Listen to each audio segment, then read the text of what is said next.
Just start with a bit of an injury bulletin, if you don't mind, just in terms of the fast bowlers. How's Gus Atkinson?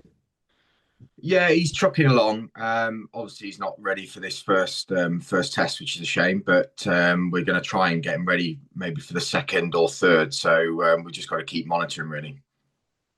Is that a hamstring tear, is it?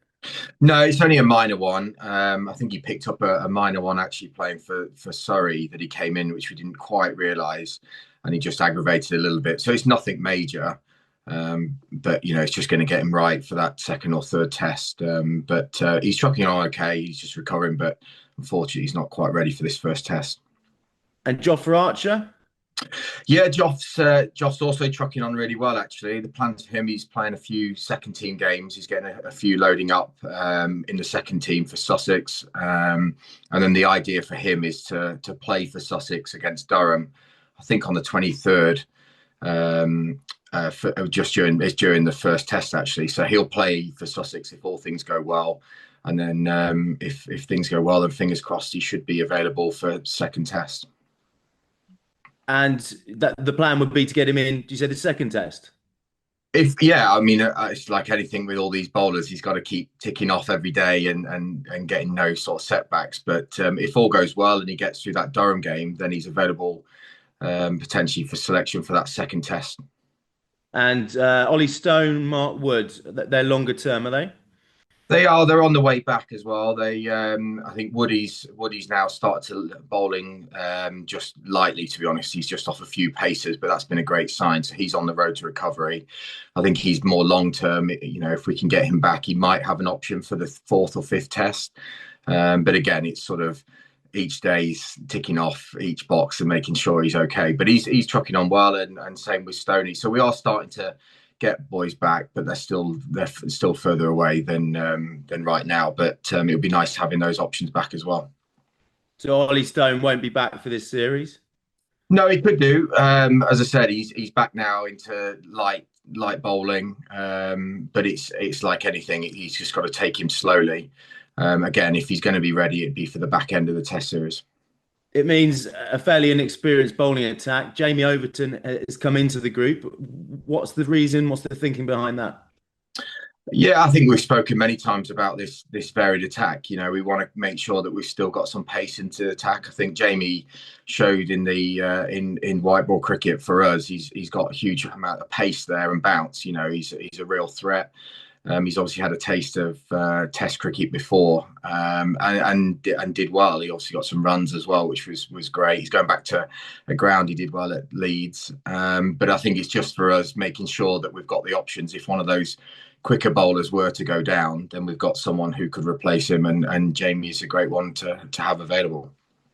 A lot of talk around Jacob Bethell. He's back in the group, but realistically, how close is he to making the 11?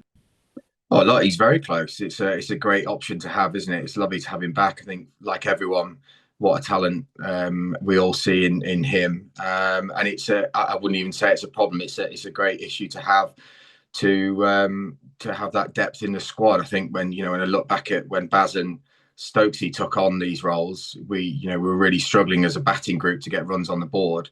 And we're getting to a point now where we're actually getting real depth into that squad, which is fantastic, along with others. We've obviously seen James Rue come into the squad before.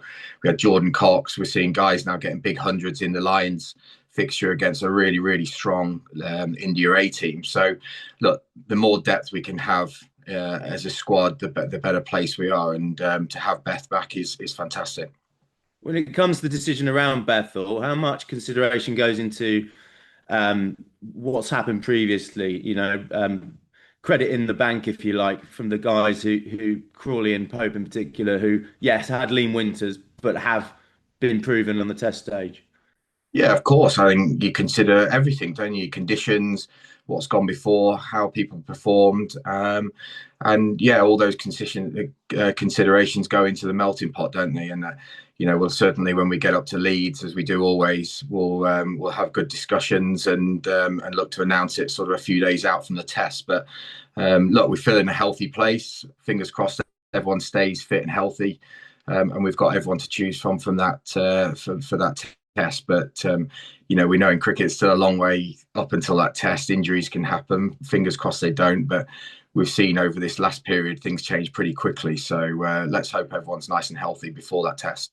Yeah, and finally for me, just before the Zimbabwe test, Ben Stokes said he kind of didn't want to make these big selection decisions. He was going to leave it to you and Brendan and the other selectors. Is that how the decision process is going to be made in terms of the 11, or how big a say will Ben have? No, of course we all have, a say.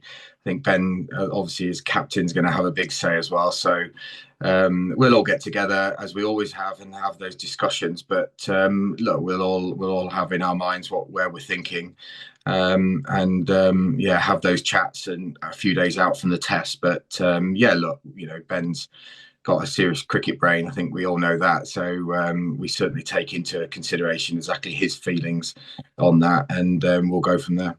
No Matthew Potts in the squad. How come?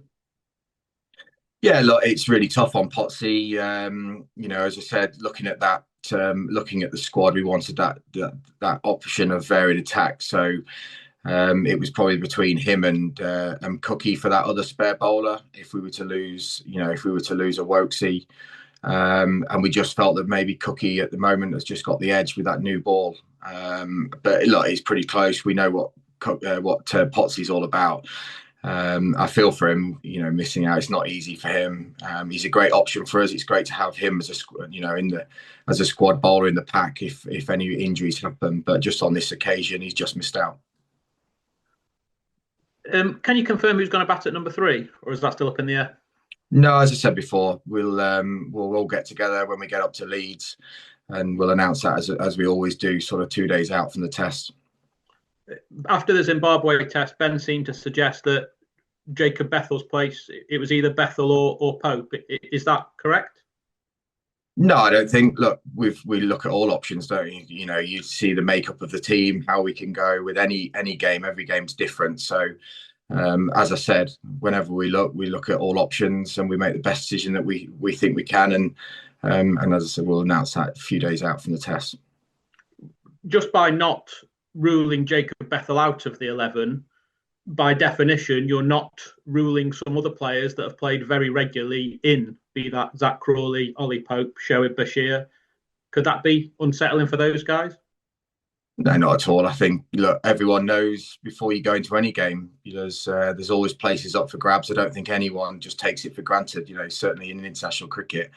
That's the way it always should be. You want a strong squad to go for. They're all big lads. They know what it's all about. And look, there's always going to be chats on the outside, as we know about, and speculation about what that 11 is going to be like. But I think from the inside leading up to the game, the one thing that Baz and Stokes have been incredible with is their man management and those chats that go on behind closed doors. And I'm sure the players will be very aware of what's going on and clear about what's going to be, how it's going to look before that first test. So I don't think so at all. Just go back to Jofra. I think he said he's going to play one championship match for Sussex before maybe being available to play in the test side. He hasn't played red ball cricket for such a long time. Can you be certain that one championship match is going to be enough for him to then prove his fitness for test cricket? Well, I don't think you can be certain anything in life, can you? But look, we can only go with what the best we can. That's been unfortunate with the injuries, just as he would have played more cricket before then, but picked up another injury, which was a real shame to his thumb. But look, we'll certainly be watching him in that game for Sussex and see where he's at. If he can get through that scape. We know with Joff, he's such a talent. It doesn't take him too long to get up to speed. And then we can assess it from there, how he's bowled, how he's feeling, and if we want him to go for that second test. But that's something we can assess as we go, and we'll know more obviously after that game. Hey Luke, just one on Jacob. Was there discussions about him playing for the Lions this week? I know preparation has changed over the years, but with his last red ball game being in December, was there discussions about him playing for the Lions this week? Look, yeah, we've spoken about all different options. We've obviously, we've got a few of the bowlers playing in Tongi and Wokesy are playing, but we've also got a plan for obviously the World Cup coming up in a year's time, less than a year's time as well. So we've got a new captain in Brookie. We want to give the chance to give him the full side as well. One of the probably criticisms we've had before with the white ball team is that we haven't been able to put out our full side. So he's trying to get a balancing act, between the test and the white ball. But, as it showed with Beth coming back into that white ball, what a strong player he is. And we were able to put in some really great performances in the ODIs, and we want to do that same in the T20. We do have to think about that World Cup coming up, and we want to give ourselves a chance to play a full side. And just on Matt Potts being left out, how difficult a decision was it for you? And I guess as a selector, with the amount of injuries and players coming back, your job in selection is only going to get harder. So how good a position is that in for you to be in? Well, it'd be nice when we get more bowlers back. It's always tough when you're getting injuries. I think he's been great. One of the things I think I've said before, when we took over, we wanted to get more depth in our bowling. We didn't feel that we had a lot of depth at that time, which is normal, having had two guys play for as long as they did in Jimmy and Broady. So I feel like we have got a lot more depth now, and I think that's a credit to Neil Colleen and the bowling group and county cricket for producing where we're getting to. But it'll be great to have more options coming back, and yeah, on Potsy it is. We very much see him part of that bowling group and that depth. And we wanted a smallish squad. We didn't want a huge squad going into the first test. But we know we're going to need a pack of bowlers throughout that whole 5-test series. It's going to be very hard, to get everyone through. We're going to be times where we're going to have to, rotate and bring different players in at different times. So I'm sure Potsy at some point will have a part to play. But as I said, it'd be nice getting some of those other options back as well.